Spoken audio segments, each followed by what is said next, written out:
네, 우리는 계속 바울의 전도 여행을 보고 있습니다. 바울은 이 데살로니가로 가게 되죠.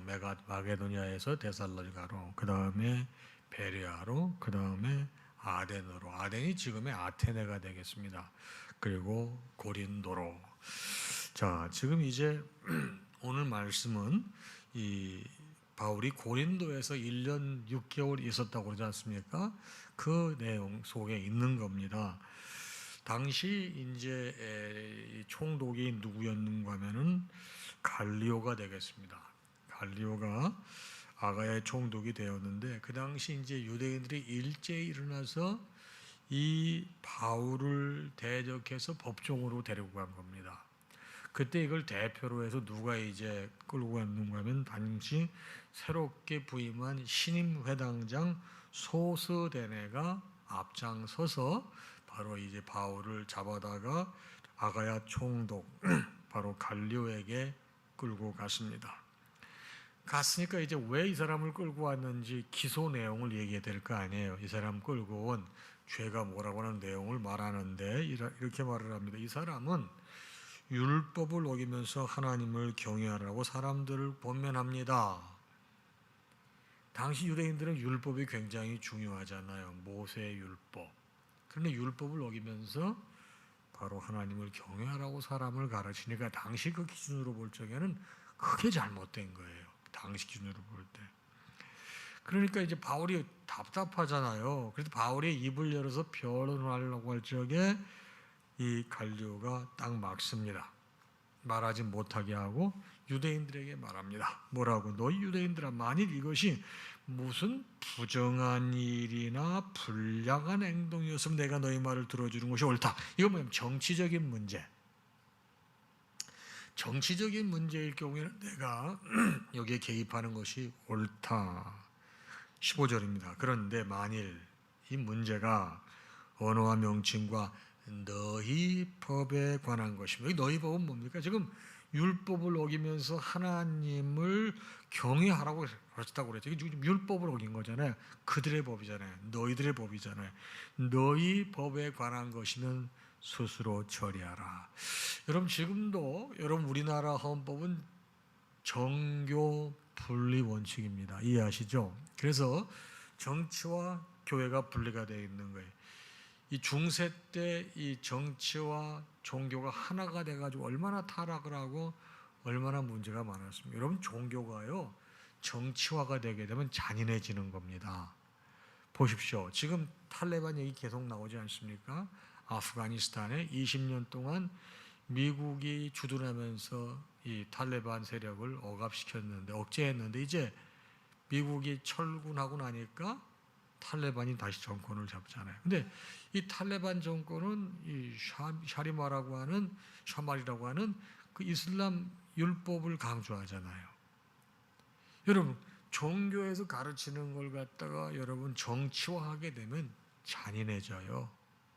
그래서 여러분이 모든 이 국가들은 정치와 종교를 분리하는 겁니다. 그래서 여러분 법정에서도요, 이 교회의 법을 우선 이 카운트합니다. 먼저 보는. 여러분, 저도 그런 경험이 있었잖아요. 감독이 되고 난 다음에 제가 감독 선출된 거에 대해서 이의가 있다고 일부 구성원이 소송을 제기했어요. 소송을 제기했지만 판사가 판단할 때 교회 법이 우선인 거예요. 세상 법보다. 세상 법에도 뭐 위반된 게 없지만 교회 법이 이렇게 돼 있기 때문에 이거는 너희들의 주장이 틀리다. 기각시킨 케이스거든요. 여러분, 그러니까 지금 당시 이 갈리오도 그거를 분명하게 알고 있는 거예요. 정치적인 문제면 내가 개입하겠지만 종교적인 문제면 너희가 스스로 해결하라. 그러면서 나는 이러한 일에 재판장 되고 싶지 않다. 그리고서 법정에서 다 쫓아내. 나가라고 그랬다. 나가라고. 그러니까 여러분, 유대인들이 얼마나 화가 나겠어요. 화가 나니까 누구한테 분풀이하는 거죠? 신임 회당장, 바로 소스데네를 잡아가지고 바로 법정 앞에서 막 때리는 거예요. 근데 그 누가 지금 지켜보고 있죠? 당시 총독인 갈리오가 그걸 다 지켜보고 있는데 눈 하나 깜짝하지 않아요. 거기에 개입하지 않아요. 왜? 이거는 너희 법에 관한 것이라고 딱 판단하는 거예요. 어떻게 보게 되면은 굉장히 침착하고 공정한 사람이라고 볼 수 있는 거예요. 자, 18절입니다. 그러다 보니까 더 이상 이제 바울을 어떻게 할 수가 없잖아요, 세상 법으로. 그래서 바울은 더 여러 날 고린도에 머물다가 이제 거기를 떠나요. 1년 반 머물다가 고린도를 떠나서 형제들하고 작별하고 배를 타고 수리아로 갑니다. 수리아는 지금의 시리아가 되겠습니다. 갈 때 누구죠? 같은 업종에 종사했던 천막 만드는 사람, 바로 브리스길라와 아굴라와 브리스길라. 아굴라가 남편이고 브리스길라가 부인인데 이름이 바뀐 걸 보게 되면 브리스길라가 훨씬 더 열심히 헌신하지 않았나 이런 생각을 해봐요. 그 사람들을 데리고 떠납니다. 바울이 아마 자기 머리를 깎겠다고 서운했던 것 같아요, 언젠가. 근데 갱그리아에 가서 자기 머리를 깎고 바로 이제 고린도에서 시리아로, 다음에 시리아에서 어디로 갑니까? 이제 에베소로 갑니다. 여러분 아시다시피 고린도에도 교회가 있었고 에베소에도 교회가 있는데, 에베소에서 그들을 거기에 머물게 하고, 누구요? 아굴라와 브리스길라를 거기에 머물게 하고, 에베소 교회가 또 탄생하는데 브리스길라, 아굴라 부부가 크게 교회했던 거 여러분 아시죠? 거기에 머물게 하고 자기는 회당에 들어가서 또 유대인들을 가르치는 거예요. 그래서 여러분 바울은 어디를 가든지 회당에 있으면 거기 가서 유대인들과 율법을 토론하고 그걸 말씀을 늘 가르쳤습니다. 너무 이 사람이 잘 가르치는 거예요. 실력이 있어야 가르치는 게 아니고 하나님의 영이 그와 함께하기 때문에 중요한 내용, 핵심적인 내용을 가르치게 영이 함께 하시니까 사람들의 마음이 열리죠. 그러니까 여러 사람이, 20절에 여러 사람이 더 오래 있기를 청하되 허락하지 아니하고, 그 다음에 21절 떠나면서 말을 합니다. 만일 하나님의 뜻이면 너희에게 돌아오리라 하고 배를 타고 에베소를 떠납니다. 그래서 가이사랴에 상륙하여 올라가 교회의 안부를 물으러 안디옥으로 내려가서 얼마 있다가 떠나 갈라디아와 프루기아 땅을 차례로 다니며 모든 제자를 굳건하게 했다. 그러면서 이제 여기 보게 되면은 안디옥으로 내려갔다고 하는 것은 2차 전도 여행을 마쳤다는 뜻이에요. 그리고 소아시아, 여기 보게 되면 이제 갈라디아와 프루기아 땅을 차례로, 이거는 지난번에 가고 싶었는데 성령께서 막았던 지역, 그러니까 소아시아 중부지방으로 제3차 전도 여행을 떠나는 내용이 요 한 구절에 이렇게 나와 있습니다. 자, 그러면 오늘 아침에 이 말씀은 여러분과 저에게 영적으로 어떤 가르침을 주고 있을까요? 먼저 이 12절부터 17절 보게 되면은 약속의 말씀이 성취된 판결이에요. 자, 우리 이 바울이 계속 복음을 전할 때에 이 많은 사람들이 복음을 받아들였지만 또 일부 사람들은 특별히 이 실라와 디모데가 왔을 때 크게 위로를 받고 용기를 얻어서 정말 예수는 그리스도라고 담대하게 증거를 했지만, 많은 그리스도인, 많은 이방인들이, 유대인들이 어떻게 막 대적하고 비방해서 얼마나 속이 상했으면 이 바울이 옷을 털면서 너희 피가 너희 머리로 돌아갈 것이오 하면서 나는 이방인 선교에 집중하겠다고 떠나버리게 되겠습니까? 그래서 그곳을 떠나서 디도 유소라고 하는 사람 집에 들어가는데 거기에서 놀라운 역사가 많이 일어나잖아요. 그때 주님께서 환상 가운데 바울에게 말씀하십니다. 뭐라고요? 두려워하지 말며 침묵하지 말고 말하라. 내가 너와 함께 있음에 어떤 사람도 너를 대적하여 해롭게 할 자가 없을 것이니 이 성에 내 백성이 많음이라. 이렇게 말씀하셨거든요. 그러니까 여러분, 이 말씀이 여러분 이루어진 거예요. 당시 총독이 갈리오가 종교적인 문제에 대해서는 관여하지 않겠다는 거예요. 쉽게 말하면 신앙의 자유가 보장되는 순간이죠. 그래서 어떻게 해요? 그래서 이 바울이 더욱 담대하게 복음을 전했던 것이죠. 자, 여러분도 저도 위기 상황에서 약속의 말씀을 의지하고 나보다 앞서 또 오시는 주님의 은혜를 경험한 적이 있으십니까? 여러분 약속의 말씀을 의지하고 하면 성령께서 먼저 가시는 거예요. 그리고 전도하러 갈 때 먼저 기도 이렇게 하지 않습니까? 하나님, 성령께서 먼저 가셔서 그들의 마음을 어루만져 주시고 열어주시고 이렇게 기도하지 않습니까? 오늘 말씀 보게 되면 성령께서 이미 먼저 가신 거예요. 그래서 총독의 입술을 통해서 그의 권리를 그의 권력을 통해서 바울이 마음껏 복음을 전할 수 있는 여러분 환경을 만들어 주신 거예요. 여러분 그게 뭐예요? 말씀의 성취가 이루어진 거죠. 그러게 여러분도 저도 우리가 신앙생활할 때 우리보다 먼저 성령 하나님이 가신다는 이런 믿음이 있어야 돼요. 그래서 우리를 도우신다고 하는 바로 그런 은혜를 경험하는 과정이 우리에게 늘 있으면 좋겠습니다. 두 번째는 뭡니까? 이제 에베소에 머물렀는데 거기에서도 말씀을 잘 가르치니까 성도들이 더 오래 머문기를 요청했습니다. 그러나 바울은 하나님의 뜻이면 돌아오리라고 그들에게 작별 인사를 합니다. 여러분 내가 더 머물고 싶어도 이걸 내가 더 하고 싶어도 하나님의 일이면 더 머물지 않고 그 일을 하지 않은 적이 있으십니까?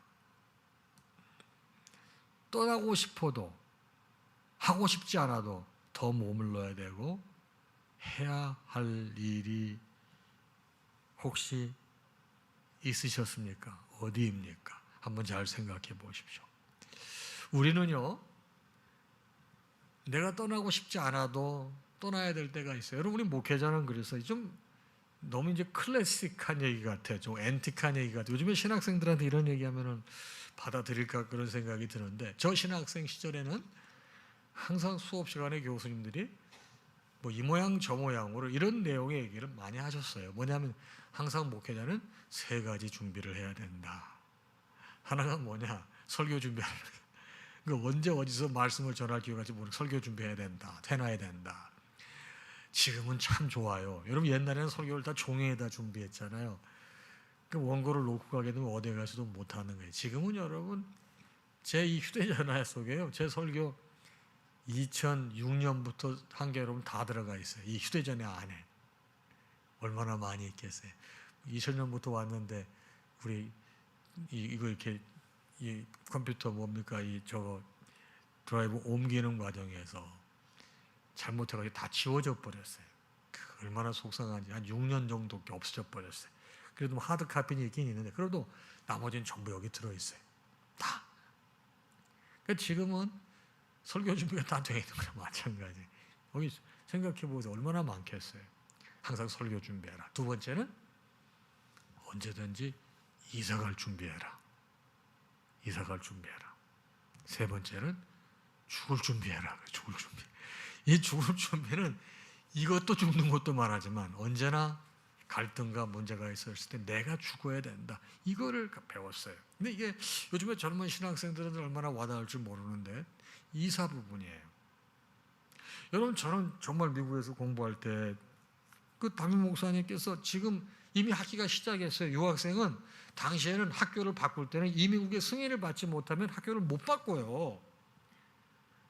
그런데 이미 학기가 시작이 2주가 지났는데 목사님께서 저한테 신목사 캔사스 가라우 그러시더라고요. 이 부분이셨거든요. 전 오클라호마에 있었는데 학기가 이미 시작이 됐는데 다음 주에 캔사스 가라우 그러시더라고요. 여러분 제가 교우분들한테 인사도 제대로 못하고 그냥 캔사스로 갔어요. 캔사스는 자동차로 6시간 내지 6시간 반 걸리는 거리예요. 교회도 없었어요. 아무것도 없었어요. 근데 그냥 순종해서 갔어요. 지금 제가 우리 교역자들한테 자네 다음 주에 그냥 가라고 그랬을 때 쉽게 갈 수 있을까? 그런 생각을 해봐요. 그런데 지금 오늘 말씀은 뭡니까? 이 에베소 사람들은 바울에게 더 머물기를 원했지만은 바울은 그렇지 않았어요. 하나님의 뜻이면 돌아오겠다고 바로 떠나거든요. 여러분도 저도 이 말씀 잘 생각해야 돼요. 우리 거치 문제. 또 내가 일을 하고 싶고 안 하고 싶고 이게 여러분 내가 결정하는 게 아니라는 거예요. 우리 믿는 사람들은. 성령 하나님의 섭리와 계획이 있을 때는 거기에 순종할 수 있는 믿음이 있어야 되겠다. 이게 중요한 것이다. 마지막 말씀은 뭡니까? 모든 제자를 굳건하게 하니라 그랬습니다. 이런 바울의 사역의 방법을 보게 되면은 자기가 전도 여행 중에 주께로 인도한 사람들과 자기가 세운 교회가 있게 되면은 계속 점검을 하더라고요. 즉 이 사람은 복음을 전하는 데서 자기의 사명이 끝났다고 생각하는 것이 아니고 계속 하나님의 교회와 믿음의 성도들이 자라도록 지켜보면서 기도해주고 관심을 가졌다는 것입니다. 여기에 우리가 조금 조심해야 될 목회 윤리가 하나 있습니다. 이게 이제 목회자에게 해당되는 부분이고 우리 성도들도 이걸 잘 생각해야 됩니다. 여러분, 목회자가 일단 여기서 사역하다 다른 교회로 갔습니다. 그러면은 이 교회를 떠나게 되면 이 교회 성도분들하고는 이제는 관계를 안 하는 거예요. 그게 목회 윤리. 이해하시겠어요? 그리고 새로운 교회 가서 사역을 열심히 해야 되는 거예요. 여러분들도 마찬가지예요. 여러분들도 목회자가 다른 교회로 떠나게 되면은 이 교회에 있는 목회자들과 함께 신앙생활을 해야 되는 거예요. 떠나신 목사님을 잊지 못해 자꾸만 거기에 마음을 두고 그러면 그 목사님도 사역하는데 방해가 될 뿐만 아니라 거기 있는 성도들하고 열심히 사역을 교회를 세워가야지 여기 있는 성도들하고 계속 관심을 갖게 되면 안 되는 거예요. 여러분, 제가 목회자가 부임하게 되면 항상 이거를 주지를 시킵니다. 그런데 그 중에 이거 잘 못하는 사람들도 있어요. 성도들하고 꾸준하게 관계를 갖는 사람들도 있어요. 그런데 그 시간이 지나면 제가 다 알게 돼요. 관계를 갖는 성도분들이 불편하게 생각하고 힘들어해요. 나중에는. 무슨 말인지 아시겠어요? 그래서 여러분, 여기 말씀 보게 되면 바울은 자기가 떠났어도 이런 걸 계속 관심을 가졌다고 하지만 여러분, 이거는 지금 이 사람이 관심을 가졌다고 해서 거기가 새롭게 목회를 하는 사람이 아니에요. 바울은 자기가 예수 믿게 했던 사람들이 그곳에서 더 신앙생활 잘할 수 있도록 독려하고 격려했던 거지 그 사람들을 내 교인으로 만들었다는 게 아니에요. 이해하시겠습니까? 그런데 요즘에 목회 윤리가 계속 망가지는 게 그런 문제예요. 이제 한 가지 좋은 건 요즘에 이제 인터넷으로도 예배를 드리잖아요. 아마 팬데믹이 끝나도 이미 지금 1년 반 이상 거의 2년 정도 이렇게 하게 되면 많이 이게 익숙해져서 교회에서 유튜브로 예배를 제공하지 않는다고 굉장히 불편해 하실 거예요. 아마 앞으로는 같이 병행해야 되지 않겠나 이런 생각을 제가 합니다. 그러니까 이제는 유튜브를 통해서 말씀을 들을 수 있는 점도 있지만 오늘 말씀을 통해 여러분과 제가 정말 깊이 조심해야 될 게 뭐냐. 목회자는 목회 윤리를 지켜야 되고 성도들도 그 목사님이 그곳에서 전념해서 그 교회를 부흥시킬 수 있도록 기도로 도와줄 수는 있지만은 그러나 이 교회, 내가 속해 있는 신앙 공동체에 더욱더 헌신하고 또 새롭게 오신 목회자와 잘 관계를 갖는 것이 중요한 것입니다. 여러분, 제가 이 교회에 왔을 때예요. 21년 전이죠. 여러분, 제가 왔는데 뭐 일부 성도분들은 떠나신 목사님하고 계속 관계를 가지시더라고요. 그리고 그런 얘기도 해주시고. 근데 그 얘기 들을 때 여러분 제가 마음이 어떻게 했어요? 굉장히 좋았겠어요? 물론 오랜 동안 정이 있었기 때문에 그런 거 이해는 하지만 이게 빨리 정리가 돼야 된다는 거예요. 이해하시겠습니까? 여러분, 이게 목회 윤리입니다. 목회 윤리는 목회자만 지키는 게 아니에요. 성도분도 같이 지켜줘야 하나님의 교회가 도처에서 흥왕하는 거예요. 건강하게 커가는 거예요. 바울은 이런 방법을 취했지만 이 사람은 선교사였어요. 이방인의 선교사였지 않습니까? 잘 세워지도록 하고 그 교회에 충성할 수 있도록 동료, 격려, 주님과 가까워지도록 만들었던 사람이 지금처럼 우리 교회에 나와라, 내 교인이 되라 이런 상황이 아니었다는 것. 여러분, 오늘 아침 말씀을 신앙생활하는데 또 도움이 되기를 바랍니다. 약속의 말씀이 성취가 되었어요. 성령께서 함께 하시면 여러분 반드시 말씀이 이루어지는 거예요. 성령께서 먼저 가십니다. 여러분, 그리고 하나님께서 뜻이 있으면 거기 갈 수 있어요. 또 그 일 할 수 있어요. 아니면 떠나야 되고 아니면 안 하는 거예요. 그리고 바울은 모든 제자를 굳게 했다고 했는데 지금 우리가 가지고 있는 그런 개념하고 다르다는 개념. 여러분, 오늘 하루도 주 안에서 평안하시고 승리하시기를 주님의 이름으로 축복합니다. 우리 찬양하겠습니다.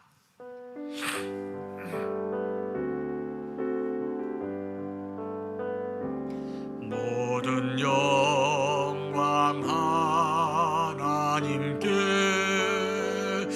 모든 영광 하나님께,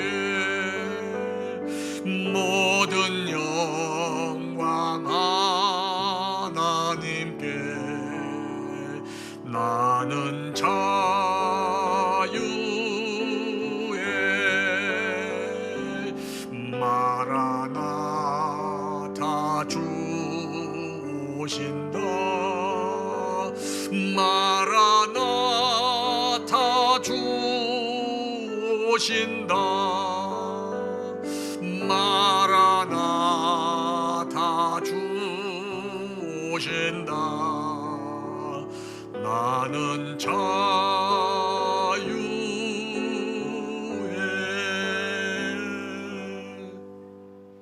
우리 주님 예수 그리스도의 크신 은혜와 하나님 아버지의 무한하신 사랑하심과 성령님의 감동, 감화, 교통, 역사, 충만하심이 오늘 아침에 주신 말씀을 받고 하루를 시작하는 사랑하는 당신의 모든 자녀와 그 가정 위에 이제로부터 영원토록 함께 있을지어다. 아멘.